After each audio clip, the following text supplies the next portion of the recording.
Hi guys! Welcome to our channel. And today's vlog, ang ating pag-uusapan mga idol ay yung masasabi nating numero uno na gusto ng mga katulad ko. Yan ang ating pag-uusapan.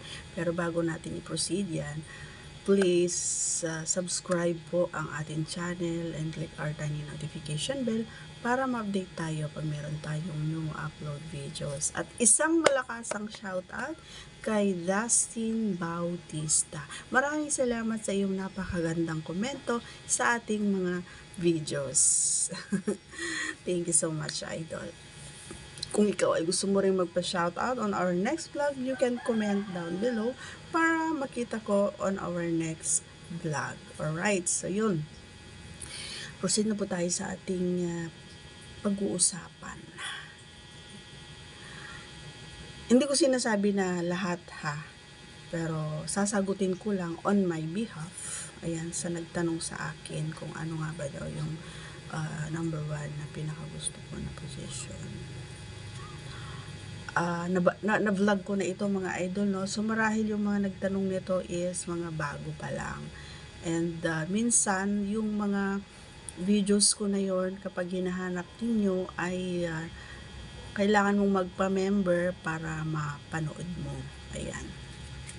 Kapag member ka na kasi sa ating channel ay may possibility na mapanood mo lahat ng mga videos na tinatago-tago ni Baby Hunter para lang sa mga VIP, charot, sa mga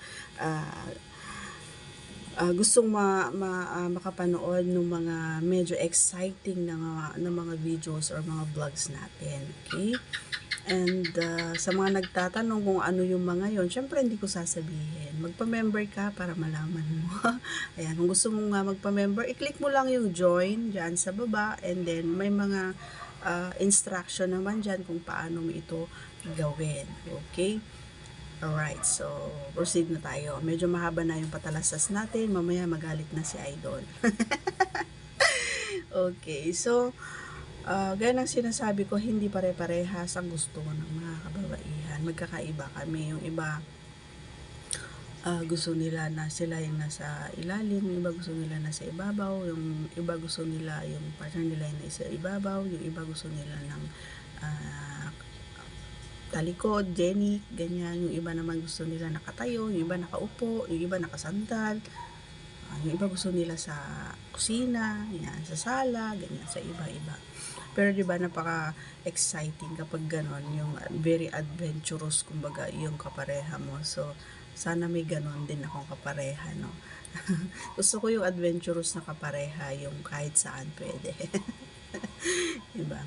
And syempre dahil sa akin mo tinanong yan, idol, ang pinaka gusto ko talaga is yung ako yung nasa ibabaw. Una kung bakit gusto ko ay natatansya ko kumbaga kung kung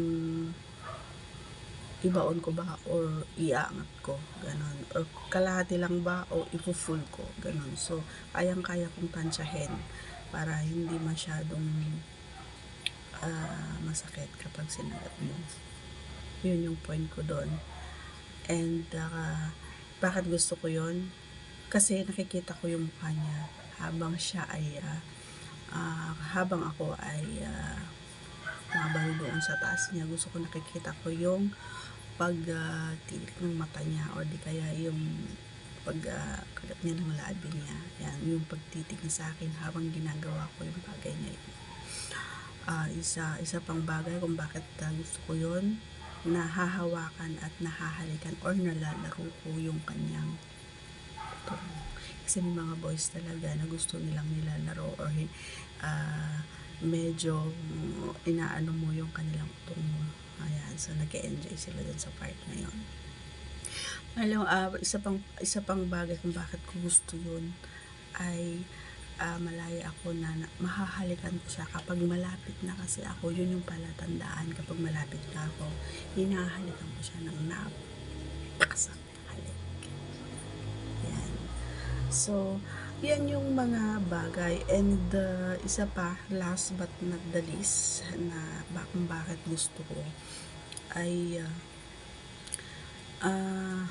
nakakapagbayo ako ng mabilis or mabagal kung gusto ko. Kapag ako kasi nasa ilalim, wala, naka-flat ka lang, flatten ka lang, siya lang magtatrabaho. Tsaka, isa pa pala, pinakagusto ko niya talagang pinagpapawisan ako bago ako matapos labas. Yun yung reason kung bakit gusto ko na ako yung nasa taas. Ngayon, alam mo na. So, thanks for watching everyone. Please don't forget to subscribe and click our tiny notification bell so that you'll be updated pag meron tayong mga new upload videos. And goodbye everyone. See you on our next vlog. Bye!